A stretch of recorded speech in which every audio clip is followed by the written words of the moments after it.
ஓம் ஸ்ரீ குருப்யோ நமகா. இன்று நாம் பார்க்க வேண்டியது மிக மிக சக்தி வாய்ந்த மகான் ஒளியுல்லா. அவரை பற்றி குறிப்பாக சில முக்கியமானவற்றை மட்டும் நமது வாத்தியார் கொடுத்தவற்றில் சிலவற்றை உங்களுக்கு எளிமையாக தருகின்றோம்.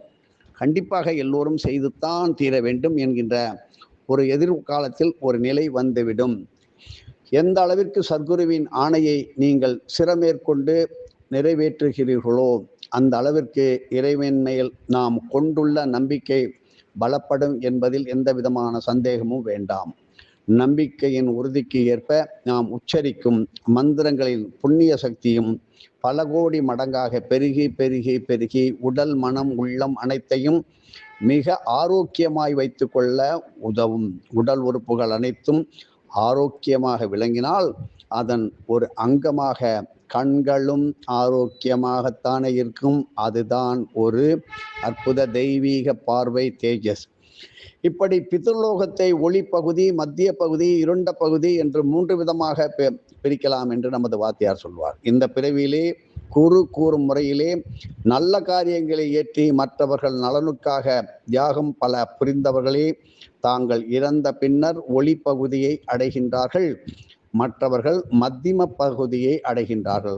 தற்கொலை, விபத்து போன்றவற்றால் அகால மரணம் அடைந்தவர்கள் பெரும்பாலும் இருண்ட பகுதியை தான் அடைகின்றனர். ஆகவே எவரும் எக்காரணம் கொண்டும் தற்கொலை என்ற எண்ணத்தை கனவிலும் கை கொள்ள வேண்டாம். நமது மூதாதையர்களுக்கு அமாவாசை, திவசம் போன்ற நாட்களில் அளிக்கும் தர்ப்பணங்கள், அர்க்கியங்கள், பித்ரு ஹோம ஆகுதிகள் யாவையும் ஒளி பகுதியில் உள்ள பித்திருக்களை மட்டுமே சென்றடையும் என்பதை மனதில் வைத்துக் கொள்ளுங்கள். மிகவும் சக்தி வாய்ந்த தவோபலனை உடையவரே மத்தியம பகுதியில் உள்ள பித்திருக்களுடன் மனோரீதியாகவும் தொடர்பு கொள்ள முடியும். மிக மிக சக்தி வாய்ந்த தபோபலனை உடையவர்கள் யாராக இருந்தாலும் அவர்கள் மத்தியம பகுதியில் உள்ள பித்திருக்களுடன் நேரடியாக மனோரீதியாக தினமுமே தொடர்பு கொள்ள முடியும். இப்படி இருண்ட பகுதியில் உள்ள மூதாதையர்களுடன் எவராலும் தொடர்பே கொள்ள முடியாது. விதிவசத்தால் ஒருவேளை அவர்களுடன் தொடர்பு கொண்டால் அதனால் சொல்ல முடியாத பல வேதனைகளை சந்திக்க வேண்டி வரும். ஆகவே வீஜா போர்டு என்கின்ற மெழுகுவர்த்தி, ஜோசியம், ஸ்டவ் நகர்த்தி ஆவிகளுடன் பேசுவது, பழகுவது போன்ற ஆவி தொடர்புகளில் அதான் மீடியம் என்று சொல்வார்கள் அந்த காலத்தில். எக்காரணம் கொண்டும் ஈடுபடக்கூடாது. அந்த இடம் அப்படியே சிதைந்திருப்பதை நாங்கள் பார்த்திருக்கிறோம். அந்த குடும்பம் ஒன்றும் இல்லாமல் போய்விட்டது. இப்படி இறந்தவர்கள் எல்லாம் ஒளிப்பகுதியில் தான் செல்வார்கள் என்று உறுதியாக சொல்ல முடியாது. அதனால்தான் தங்கள் மூதாதையர்களுடன் தொடர்பு கொள்ளும் போது ஒருவேளை அவர்கள் இருண்ட பகுதி வாசிகளாக இருந்தால் தொடர்பு யார் கொண்டார்களோ அவர்கள் மீள முடியாத மனநோய்க்கு ஆளாகி விடுவார்கள். பலர் தற்கொலை போன்ற நிலைகளையும் அடைவது உண்டு. ஆகவே மிகவும் கவனம் தேவை. ஆனால் மத்திய பகுதிக்கும் இருண்ட பகுதிக்கும் சென்ற மூதாதையர்களும் என்றாவது ஒரு நாள் முக்தி நிலையை அடைய வேண்டும் அல்லவா? ஆகவே ஒரு மனிதன் தவறு செய்தாலும் மன்னிப்பு என்பது உண்டு. இவ்வாறு இருண்ட பகுதியை அடைந்த மூதாதையர்களும் நல்ல நிலையை அடைய இறைவனால் தோற்றுவிக்கப்பட்ட பெரும் தகையே மகான் ஒளியுல்லா என்னும் அற்புதமான மகான். இப்பொழுது அந்த சப்ஜெக்டுக்கு வருவோம். சில பேர் நம்ம பேசினாலும் விடமாட்டேங்கிறீங்க, பேசலைனாலும் விடமாட்டேங்கிறீங்க. இருந்தாலும் சொல்கிறோம். திருச்சி மதுரை நெடுஞ்சாலையிலே அமைந்துள்ள துவரங்குறிச்சி என்னும் ஊரிலே, திருச்சி மதுரை நெடுஞ்சாலையில் அமைந்துள்ள துவரங்குறிச்சி என்னும் ஊரில் உள்ள ஸ்ரீ பூதநாயகி அம்மன் ஆலயத்திற்கு எதிரே அமைந்து உள்ளதே மகான் ஒளியுல்லா சுவாமியின் ஜீவசமாதி. வழியில்லா தென்புலத்தார் நிலையுள்ளா பூவுலகில் தெளிந்த நிலை தெளிவு பெற ஒளியுல்லா உலாவுவானே என்று ஸ்ரீ அகஸ்திய கிரந்தங்கள் இந்த ஒளியுல்லாவின் அவதார ரகசியத்தை அற்புதமாக குறிக்கின்றன. சமீப காலத்தில் மக்களோடு மக்களாக வாழ்ந்து ஜாதி, மத, இன, குல பேதமின்றி அனைவருடைய கொடிய வினைகளிலிருந்தும் விடுதலை வழங்கிய ஆசானே ஒளியுல்லா. கடுமையான ஆவி துன்பங்கள், சேஷ்டைகள், காத்து கருப்பு, பாதிப்பு, நிழல் ஆடுதல், செய்வினை, பேய் பிசாசுகள் போன்ற தீய சக்திகளின் தாக்கத்திற்கு நிவாரணம் அளித்த கருணை வள்ளல் ஒளியுல்லா. சிசுவதை, பசுவதை, கருகலைப்பு, கோவில்களில் கொள்ளையடித்தல், கோயில் சொத்துக்களை அபகரித்தல், மகான்கள் சான்றோர்களை அவமதித்து பேசுதல், அவமரியாதையாக மரியாதை குறைவாக பேசுதல் போன்ற கடுமையான கர்ம செயல்களில் ஈடுபடுவோர் மீள முடியாத நரக வேதனைகளை அனுபவிப்பதற்காக வெவ்வேறு லோகங்களுக்கு அனுப்பப்படுகின்றார்கள். சொர்க்கம் நரகம் என்பது உண்மையா என்று கேட்க தோன்றும். நிச்சயமாக சொர்க்கமும் நரகமும் உண்டு உண்டு உண்டு. இதில் எந்த விதமான சந்தேகமும் வேண்டாம். நல்ல காரியங்களை செய்தவர்கள் சொர்க்கத்திற்கும் தீய காரியங்களை செய்தவர்கள் நரகத்திற்கும் செல்வார்கள் என்பதும் உண்மையே. ஆனால் எது நல்ல காரியம் எது தீய காரியம் என்பதில் தான் மக்களிடையே பலவிதமான கருத்து வேறுபாடுகளும் குழப்பங்களும் உள்ளன. இப்படி பொதுவாக இந்த விஷயத்தில் சத்குருமார்களே உண்மை நிலையை உரைக்கக்கூடியவர் என்பதால் இறைவன் அவ்வப்போது ஒளியுள்ளா போன்ற மகான்களை பூமிக்கு அனுப்புகின்றார்கள். நல்லவை தீயவை என காரியங்களை பாகுபடுத்தி நல்ல காரியங்களை மட்டுமே மக்களை சென்று அடைய வைப்பதற்கு அவர்களை வழிகாட்டிகளாக நியமிக்கின்றார்கள். இப்படி ஒவ்வொரு மனிதனும் ஒரு மகானை துணையாக கொண்டால்தான் சொர்க்கம் எனும் நல்ல நிலையை, வைகுண்ட பதவியை, சிவலோகத்தை அடைய முடியும் என்பதே உண்மை. ஒளியுள்ளா மகான் பூலோகம் வந்துதித்து எவ்வாறு மக்களின் துயர் துடைக்க அருள் புரிந்தார் என்று பார்க்கலாம். ஒளியுள்ளா மகானை ஒளியுள்ளா என்றும் அழைக்கலாம். ஒளியுலா என்றால் ஒளி உடம்புடன் ஒளி உலவியவர் என்று பொருள். இப்படி ராமலிங்க வள்ளலார் போல எல்லா மகான்களுமே ஒளி உடம்பு பெற்றவர்கள்தான். அவர்கள் அனுமதித்தால் அன்றி மற்றவர்கள் அவர்களை சாதாரணமாக காணவே முடியாது, காண இயலாது. அப்படிப்பட்ட மகான்கள் தாங்களே விரும்பினால்தான் தங்கள் உடலை காட்டுவார்கள். சுவாமி ஒளியுள்ளாவும் அவ்வாறு ஜோதி உடம்புடன் உலா வந்தவரே. அவரை யார் பார்க்க வேண்டும் என்று விரும்பினாரோ அவர்கள் கண்களுக்கு மட்டுமே அவர் புலப்படுவார். மற்றவர்கள் கண்களுக்கு அவர் அணிந்திருக்கும் ஆடை கூட தென்படாது. அவ்வளவு சக்தி வாய்ந்த மகானை பற்றி நாம் பார்த்து கொண்டிருக்கின்றோம். இங்கே எப்படிப்பட்ட பூஜைகள், தானங்கள், தர்ப்பணங்கள் இவற்றை செய்ய வேண்டும் என்று பகுதி 2 பார்ப்போம். மகான் ஒளியுள்ளாவை பற்றி நாம் தொடர்ந்து பார்ப்போம். அவர் என்ன செய்வார்? தனது கையிலே எப்பொழுதும் ஒரு மூங்கில் குவளையை வைத்தே இருப்பார். அவர் நம்பிக்கையுடன் அவரை நாடி வரும் பக்தர்களுக்கு என்ன செய்வார் என்று கேட்டால், ஒரு மரக்கரண்டியால் அந்த மூங்கில் குவளையில் இருந்து தீர்த்தத்தை சிறிது எடுத்து கொடுப்பார். அதனால் என்ன, எப்பேற்பட்ட கடுமையான நோய் பிரச்சனையாக இருந்தாலும் சரி, அந்த தீர்த்தம் அருந்திய உடனே அடுத்த க்ஷணமே குணமாகிவிடும். இதனால் அக்கம் பக்கத்து ஊர்களிலிருந்து நிறைய பக்தர்கள் அவரை அணுகி தங்கள் குறைகளை நீக்க பெற்றனர் என்பது நமக்கு தெரியும். சில சமயம் அவருடைய தரிசனம் கிட்டாமல் போய்விடுவதும் உண்டு. இருந்தாலும் ஒளியுள்ளா எப்படியும் நமக்கு உதவுவார் என்ற நம்பிக்கை உடையவருக்கு அவருடைய மூங்கில் குவளை மட்டும் தரிசனம் தரும். அப்படிப்பட்ட அக்குவளையை வணங்கியவர்களும் அவரிடம் தீர்த்தம் பெற்றவர்கள் போலவே அவருடைய குறைபாடுகளும் தீர்ந்து மகிழ்ச்சி அடைந்து வருகின்றார்கள். அந்த குவளையின் மகிமையை பற்றி கேள்விப்பட்ட சிலர் ஒளியுள்ளா மகான் தென்படாத சமயம் அந்த குவளையை அபகரித்து சென்று விடலாம் என்று வருவதும் உண்டு. அப்படிப்பட்ட நிகழ்ச்சி நடந்தது. அப்படிப்பட்டோருக்கு அந்த குவளையும் கண்ணில் படாமல் மறைந்துவிடும். தம் ஒளி உடம்பால் மக்களின் கர்ம வினைகளை தீர்த்து வைத்ததால்தான் மக்கள் அவரை ஒளியுள்ளா என்று ஆசையாக அழைத்தார்கள். ஒளியுள்ளா என்றால் ஒளியை கருவியாக கொண்டு, உபாயமாக கொண்டு குறை தீர்த்தல் என்றும் ஒரு பொருள் கொள்ள வேண்டும். இப்படி ஒளியுள்ளாவை பற்றி ஜீவ நீரோட்ட சீரமைப்பு, கற்பனையே செய்ய முடியாத கர்ம வினைகளை ஒரு கரண்டி தீர்த்தம் எப்படி தீர்த்து வைக்கும்? இதன் ஆன்மீக பின்னணி என்ன? ஜீவ நீரோட்ட சீரமைப்பு என்று சித்தர்கள் அவருடைய தத்துவத்திலே ஒரு பகுதி உண்டு. பல மகான்கள் சித்தர்கள் இவருடைய திருக்கரங்களால் யார் ஒருத்தர் ஸ்படிகம், மாணிக்கம், வைரம் போன்ற இயற்கை படைப்புகளில் நிலவும் ஜீவசக்தி நீரோட்டங்களை இந்த மகான்கள் நிலைத்தால் மாற்றி அமைக்க முடியும். ஆனால் சத்குருநாதர் ஒரு பக்தருக்கு ஸ்படிகலிங்கம், மாணிக்க கடுக்கன், வைர மோதிரம் இவற்றை பிரசாதமாக அளிக்கும் பொழுது அந்த பொருளில் உள்ள ஜீவ நீரோட்ட இயக்கத்தை அதை பெறும் பக்தரின் உடலில் உள்ள ஜீவ நீரோட்ட அமைப்புக்கு ஏற்றவாறு மாற்றி அமைத்து தருகின்றார். ஆகவே தான் ஒரு சத்குரு மூலமாக பெறும் எந்த ஒரு பொருளுக்கும் விலை மதிப்பு கிடையாது. சார், இந்த விலை விற்கிறாங்களே என்று பல பேர் கேட்கின்றீர்கள். நன்றாக தெரிந்து கொள்ளுங்கள், ஒரு சத்குருவினுடைய திருக்கரங்களால் கிடைக்கின்ற ஒரு பொருளுக்கும் இந்த பூமியையே கொடுத்தாலும் சரி, எந்த லோகத்தையே கொடுத்தாலும் அது விலை மதிப்பு அற்றதாகும்.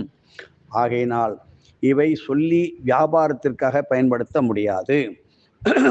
மேலும் தங்கள் குடும்பத்திலே நெருப்பு, தண்ணீர் இவற்றால் அகால மரணம் அடைந்தவர்கள், தற்கொலை செய்து கொண்டவர்கள், பல தலைமுறைகளாக குழந்தை பேர் இல்லாதவர்கள், மிகவும் அகோரமான அங்கங்களை உடையவர்கள், நீண்ட கால திருமண தடங்கல்கள், வறுமை போன்ற துன்பங்களால் வாடி வதங்கி வருபவர்கள், எத்துறையிலும் முன்னேறவே முடியாமல் தவிப்போர்கள் ஆகியோர் நல்வாழ்வு பெற இந்த ஒளியுள்ளா ஜீவசமாதியிலே வழிபாடுகள் செய்து ஸ்ரீ பூதநாயகி அம்மன் திருக்குளக்கரையிலே அமர்ந்து பித்ரு தர்ப்பணங்களை முறையாக நிறைவேற்றுதல் வேண்டும். அப்படி ஆழ்ந்த பக்தி மற்றும் நம்பிக்கையோடு இந்த வழிபாட்டை தொடர்ந்து நிறைவேற்றி வருவோர் மிக விரைவில் நல்ல நிலையை அடையலாம். இதில் எந்த விதமான மாற்று கருத்தும் கிடையாது. மேலும் அப்படி தர்ப்பணம் இடும்போது நீங்கள் என்ன செய்ய வேண்டும்? ஒரு மந்தார இலை மேல் மூங்கில் இலைகளை பரப்பி, ஒரு மந்தார இலை மேல் மூங்கில் இலைகளை பரப்பி, அங்கே மூங்கில் இலை கிடைக்கலாம், இல்லை என்றால் மூங்கில் இலையை கையில் இழைத்து கொண்டு செல்ல வேண்டும். மூங்கில் இலைகள் பல இடங்களிலே விழுந்து கிடக்கும். அதன் மேல் தர்ப்பை சட்டம் வைத்து தர்ப்பணம் அளிப்பது மிக மிக சிறந்த ஒரு தர்ப்பணம். இந்த தர்ப்பணத்தின் மகிமையை சொல்லவும் முடியாது. மிக தெளிவான ஜீவ நீரோட்ட சக்திகளை உடைய தாவரங்களில் மிக மிக முக்கியமான ஒன்று மூங்கிலும் ஒன்று என்பதை தெரிந்து கொள்ள வேண்டும். ஆகவே தான் எல்லையில்லா குழப்பத்தை தோற்றுவித்தாலும் முடிவில் அனைவருக்கும் மனத்தெளிவை அளித்து அப்படி வந்த கண்ணபிரானும் மூங்கில் புல்லாங்குழலில் வேணுகானம் இசைத்து கோபியர் அனைவரையும் அப்படியே பரவசப்படுத்தி ஆனந்தப்படுத்தி ஆத்ம விசாரத்திற்கு வித்திட்டு கர்ம வினையை கழிப்பதற்கு வழிகாட்டுவதே ஸ்ரீ கிருஷ்ணரின் புல்லாங்குழல் இசை. ஆகையினால் மூங்கில் இலையில் தர்ப்பணம் செய்கின்றது மேற்கண்ட அகால மரணத்திற்கு நல்ல விடிவை கொடுக்கும். இப்படி மீண்டு வந்த ரங்கக்குவளை, அதுதான் மிண்டுரங்க குவளை என்று சொல்கின்றோம். இப்படி மிண்டுரங்க குவளையால் தர்ப்பணம் இடுவதும், அந்த மிண்டுரங்க குவளை என்பது சாதாரணமாக கிடைப்பது கிடையாது. அது வெள்ளியங்கிரி மலைப்பகுதியிலே அடர்ந்த காட்டுக்கு கீழே மலையடியிலே சுமார் 2000, வாத்தியார் சொன்னதை அடி என்று சொல்லுகின்றேன், 2000 அடிக்கும் குறையாமல் கீழே உள்ள இடத்திற்கு செல்லுகின்ற சொல்லு 2 விதமான அந்த காட்டுவாசிகள் குள்ளக்கா மப்புக்கா என்ற மலைவாழ் இன மக்கள் மட்டுமே இந்த மூலிகைகளை அடையாளம் கண்டு கொள்ள முடியும். தாயுமான இப்படிப்பட்டவர்களால் தான் அந்த மூங்கிலை தரிசிக்கவோ எடுக்கவோ குவளைகள் செய்யவோ முடியும் என்பதை தெரிந்து கொள்ள வேண்டும். யார் என்று மறுபடியும் சொல்கிறேன், குள்ளக்கா மப்புக்கா என்கின்ற மலைவாழ் ஜனங்களால் மட்டும்தான் இந்த மூங்கில் மரத்தை கண்டுபிடித்து அதிலிருந்து நமது வாத்தியார் நமக்கு கொடுத்ததுதான் மீண்டு வந்த ரங்கக்குவளை, மிண்டுரங்க குவளை என்பதை மனதில் வைத்து கொள்ள வேண்டும். எல்லாம் மின்னுவதெல்லாம் பொன்னாகாது, மின்னுவதெல்லாம் பொன்னில்லை என்று சொல்லுவாங்க. All the glitters are not gold என்று சொல்லுவோமே, அது போல மூங்கில் குவளை வேறு, மீண்டுரங்க வந்த குவளை வேறு என்பதை புரிந்து கொள்ள வேண்டும்.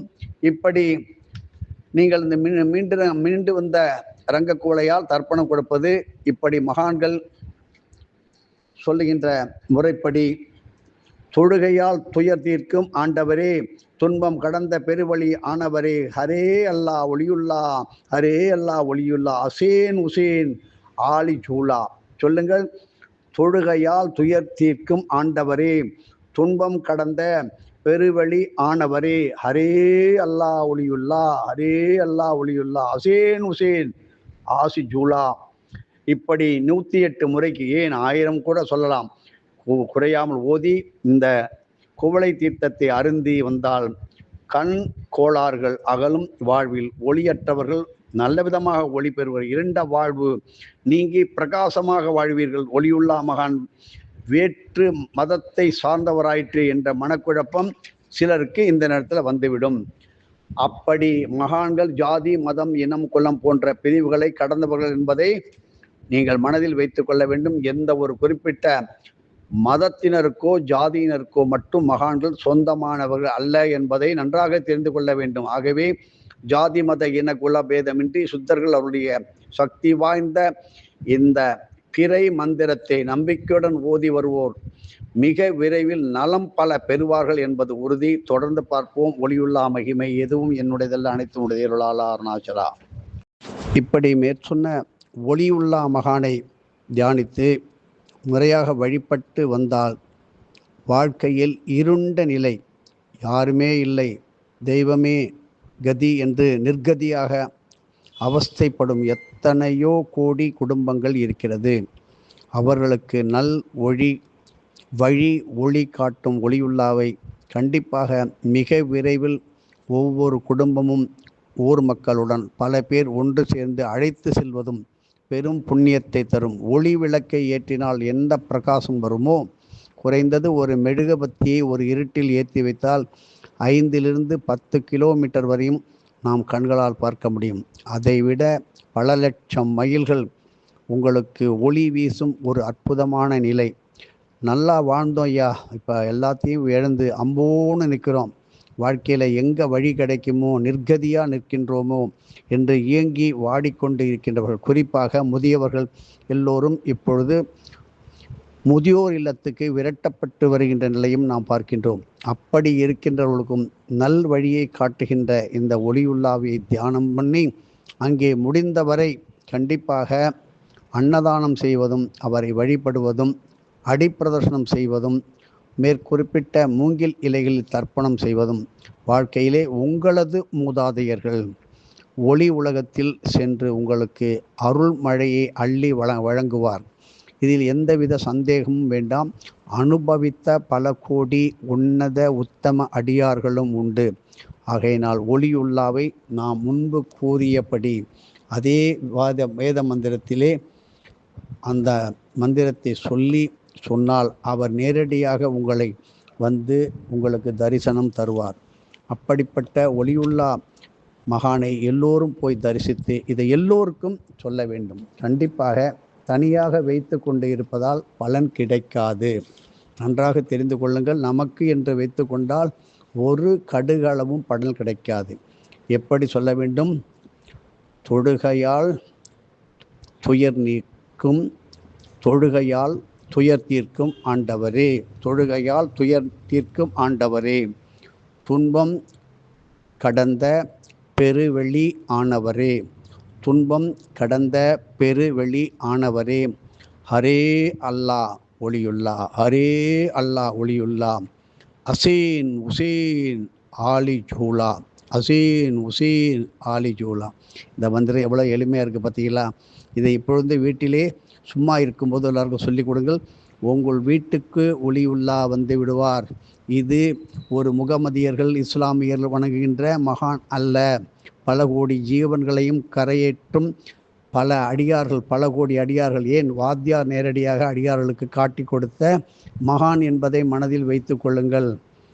தொடர்ந்து பார்ப்போம். அகஸ்திய வீட்டில் அற்புத மகிமை எதுவும் என்னுடையதல்ல, அனைத்து உடைய அருளாளா அருணாச்சலா.